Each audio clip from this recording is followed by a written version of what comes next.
Le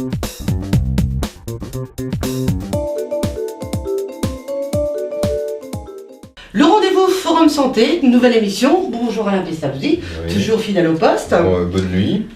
Eh oui. Alors, avez-vous du mal à tomber dans les bras de Morphée? Oui. Ça arrive, hein. Oh oui. Et plus qu'on ne le croit. Oh oui. Mais il y a des petites tactiques, il y a des choses à faire, des choses à ne pas faire. Voilà. Surtout à ne pas faire. Surtout à pas faire. Oui, il y a plein de choses à pas faire. Alors, bon, Alors, on va essayer de parler de la nuit et de l'endormissement et du réveil nocturne. Enfin, c'est un sujet qui est immense et sur lequel il y a des produits nouveaux, pas nouveaux, qui arrivent.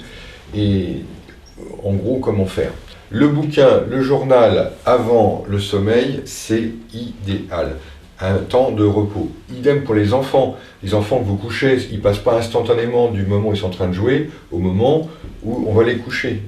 Donc, un temps, si ils sont calmes dans leur bain, on peut donner un bain avant d'aller se coucher ou une douche si ça les détend. Si ça les excite, et la douche excite, le bain, ça dépend des enfants. bah, après, ça dépend à quel moment tu le donnes. Et c'est à quel moment tu le donnes. Généralement, j'aime bien dire, on fait prendre le bain ou la douche, on dîne et au lit. Voilà, il faut un temps Alors, le avant. lit, tout de suite après manger. Alors, au lit au sens chambre, c'est-à-dire activité calme. Il y a des tas de produits à base de plantes qui peuvent aider. Il y a des choses très très bien, franchement, qui sont des produits comme l'aubépine qui va relaxer avant l'entrée en sommeil, comme la valériane qui sont des inducteurs du sommeil profond, et la passiflore qui sont des produits qui limitent le réveil nocturne, c'est-à-dire pour les gens qui s'endorment relativement bien et qui à 2h30, 3h sont réveillés comme en plein jour. Ça c'est la passiflore. Oui, mais la personne, quand elle se réveille à 2-3 heures du matin, elle a passé une bonne nuit pour elle. Plus on avance en âge, plus l'impression d'avoir le temps de sommeil est modifiée en fait. Les personnes, plus on avance en âge, ont l'impression de moins dormir. Alors parfois, c'est pas qu'elles dorment moins, c'est qu'elles dorment différemment, à des moments différents. Est-ce que le fait comment dire, d'avoir un manque de sommeil, peut être, être grave pour la santé? C'est grave parce que c'est la fatigue qui s'installe. Ça peut être aussi un signe de dépression nerveuse. Et le manque de sommeil ou l'absence de sommeil est un indicateur important dans le cas de la dépression nerveuse. C'est même un des premiers qu'on a. D'accord. C'est ça que je veux dire. C'est pas le tout de dire je dors très mal ou je dors peu ou je dors pas du tout la nuit.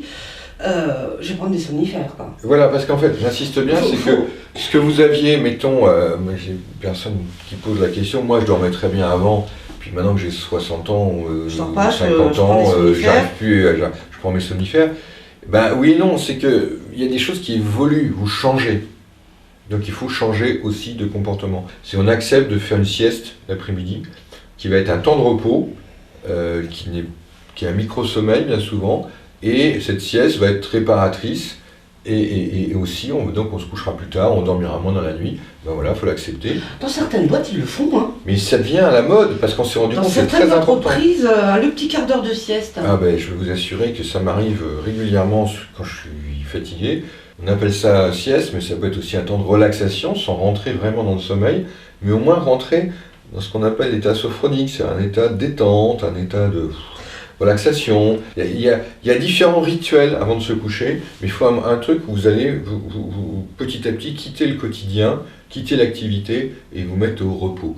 Oui, j'allais oublier un truc qui était important, c'est qu'il y a une molécule qui est magique, qui a fait surgir plein d'espoir il y a 2-3 ans, c'est la mélatonine dont on parle beaucoup dans notre milieu, qui est en fait une des molécules qui vient du tryptophane et qui est une des molécules qui intervient dans les déclenchements du sommeil et du réglage des déséquilibres du sommeil et surtout des heures de sommeil. Donc cette mélatonine, elle est en vente, faites très attention, elle est en vente en pharmacie, il en existe sur internet, c'est une horreur, il y a un trafic là-dessus avec des produits qui n'en contiennent pas, ou contiennent trop, etc. Donc soyez extrêmement prudents. On est sur une notion d'effet dose, on sait qu'au-delà de 2 mg, c'est un médicament, donc il faut considérer comme un médicament, voir avec son médecin ce qu'on fait, parce qu'aujourd'hui on ne sait pas trop où on va avec ce produit dans l'avenir.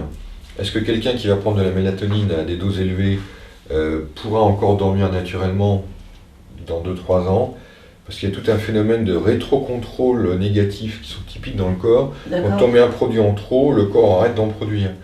Et ça, c'est intéressant. Sachez que c'est 1 mg, 2 mg dans certains cas, mais pas longtemps et surtout pas plus de 2 mg, parce que là, on est dans une des zones de danger futur, on ne sait pas où on va. D'accord. Ce sera le mot de la fin. Ne pas savoir où je vais, j'aime pas. D'accord. Merci à vous et puis on vous dit à très très vite alors. Merci, Bientôt, au revoir. au revoir. Bonne nuit.